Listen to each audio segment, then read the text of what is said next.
Alright guys, so welcome back to another module within Six Figure SMMA. Today we're going to be talking about how to price your social media management slash growth slash content services. Kind of bundling all of these together in one. And I think this is something that causes a lot of people a lot of stress. They're like, look, I'm not sure exactly how much this is worth to me. Because say something, for example, like paid traffic. It's very, very clear, or you can get a much clearer idea of, what's the ROI, how much are they spending, how much are they getting back. In general, it's just, as I said, a lot clearer. When it comes to social media management or content, I feel like a lot of people put a lot of work in, and they undervalue themselves, or their client undervalues their work or doesn't understand what their work is actually leading to. So let's get into it. How to price your social media slash content services.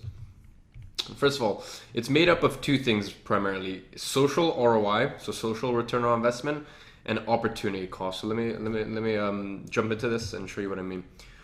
Social ROI are KPIs. Now KPIs are key performance indicators. Now, if you don't know what that means, let's delve a bit deeper and actually show you guys an example. So imagine you're charging $1,000 a month for growth plus management, and you tell them like, look, first of all, apart from just the management side of things, I'm actually going to grow your page. So we're going to bring you 500 new fans per month, say 250 on Instagram and 250 on Facebook. So we're going to pay roughly $2 per fan, okay? And then what you want to do is you want to explain the three types of traffic. Guys, this is really important that you actually do this. Now, here's why. When they go, to them, it's just a number. A follower is just a number. A follower is just, or a subscriber or a email list, whatever it may be. It's just a number to them. They can't really quantify, what that actually equates to. So explain the three types of traffic. There's three types of traffic. First of all, there's traffic you don't control, right? And you want to explain that to them. Like, look, do you really want to, do you want to leave the growth of your business down to referrals, down to maybe someone stumbling randomly on your social media? Like all of these, just luck things, do you really want to leave your business, or, leave the growth of your business down to something like that?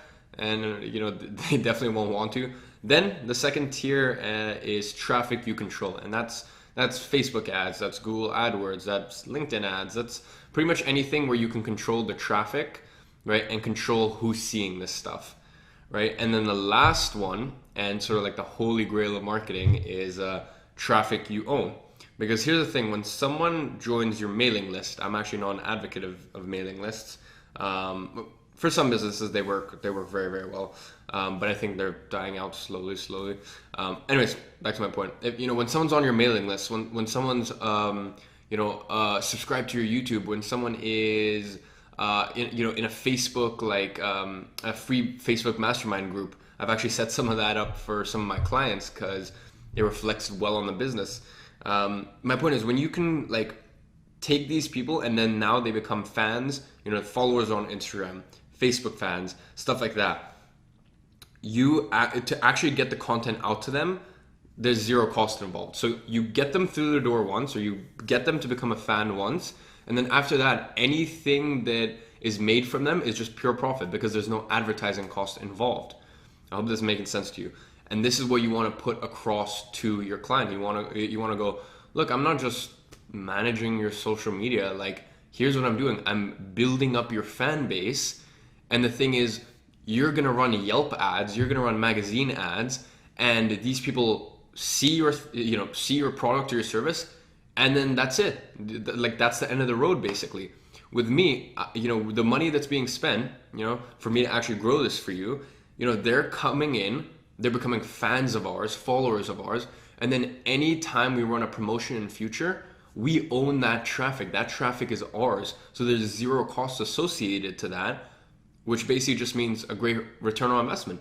Okay, so you kind of want to explain the three types of traffic and social ROI. I see so many people, as I said, we're still pretty new into this course, but hopefully, you just see how much has been how much misinformation there's been, in this entire space. And it's a shame. But look, as I said, I see a lot of people go in and they go, look, I'll manage your social media, or like I'll grow your social media and stuff. And it's not very quantifiable. First of all, there's no key performance indicators. I don't actually like KPIs, but just for the client's sake.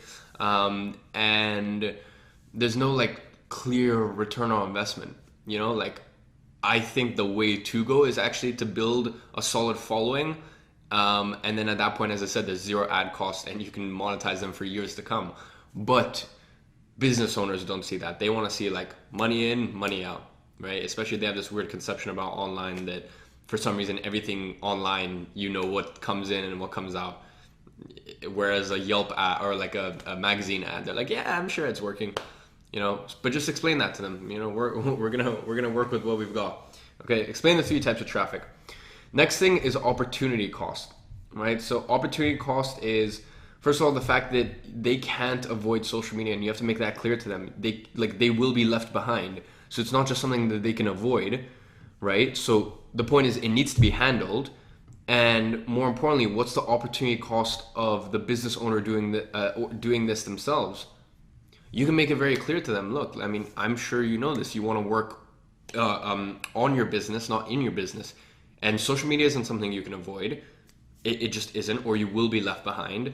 And, do you really want to do it? Do you want to like set aside a team member to do it when you could just have someone, someone out that's not in-house, such as myself, come in and do this. I'm an expert. I'm going to take this off your hand. And because I have the systems and processes already in place, and because I have the experience and the knowledge, for me, what you would do in 10 hours, I can get done in 30 minutes in an hour, simply because I've been doing, like, conversely, if say you're speaking to a gym or like a restaurant owner, go conversely in the same way that maybe you do some sort of,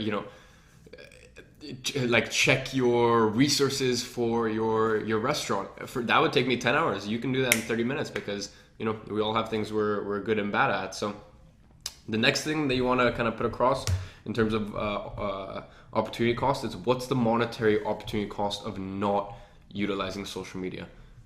Guys, a lot of what we do and why we buy is because we're afraid of what will happen if we don't.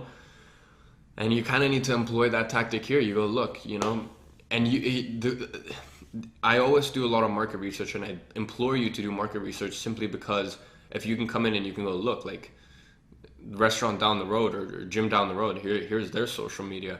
You are being left behind, unfortunately, right? And the next thing that we're going to get into is also quite, first of all, social ROI plus opportunity cost equals your price. Now, look, guys.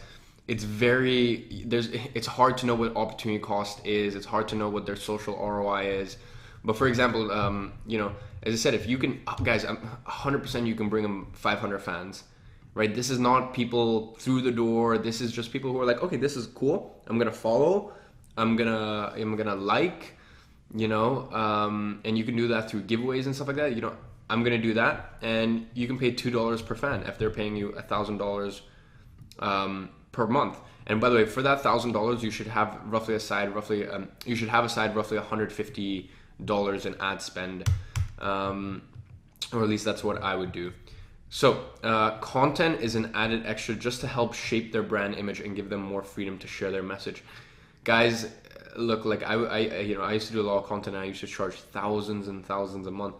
It's great, but you really need to have one of those clients where they're like, look, we want the brand to be on point. We don't care so much about the monetary ROI.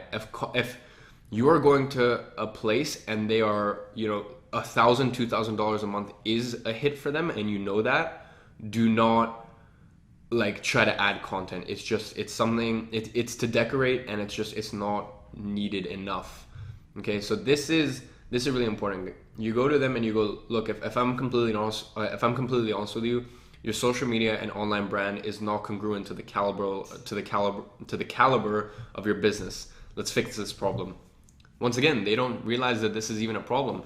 You go, look, I can see you have a great establishment here, right? I can see you're very passionate about your business, and it's just such a shame that your online presence doesn't really reflect that, and it's not very congruent to like, as I said, the caliber of your business. And they're like they freak out, not in like a bad way. Like they're like, oh shit, like because that's basically saying like to me that like in my world that would be like, man, your marketing agency is great, but like your logo is shit or something like that. Like it's or say like even this course, it'd be like, man, the content is great, but like the editing sucks. And I'd be like, oh, okay, well, like the content's great, but like it's not received well, or so, like you kind of get what I mean. So when you can say like it's not congruent to the caliber of your business, for me that's been like the number one best way to sell social media and growth and sort of management, right? They really really do freak out. So guys, this week's action step: answer someone's question within the group. We're a community, and you reinforce knowledge by applying and teaching it. Guys, we're a community here.